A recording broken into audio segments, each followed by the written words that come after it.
Evo, još će biti jedna recenzija hrvatske aplikacije. Danas izašla i zahvaljujem se developeru koji mi je dao promo kod. To je znači aplikacija zove Škola života i to bi se moglo biti reći da je to nekakva aplikacija koja vam daje nekakve pozitivne savjete ili priče, moglo bi se reći, koje bi vam mogle pomoći u nekakvim trenucima.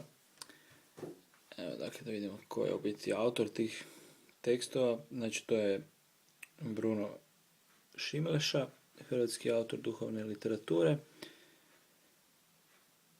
Tako. Evo, znači, u biti, koji je glavni dio te aplikacije, to su ove kartice. Znači, vi ih možete ovako ići kroz njih i odabrati koje želite. Naprimjer, tko vam je najbitniji.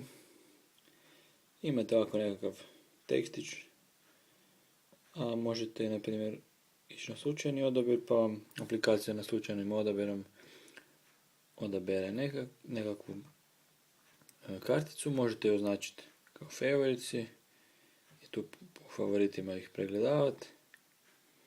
I tako. Eto, to je bilo to. Ako vas više zanima, možete postaviti nekakvo pitanje pa ćemo proslijediti developerima.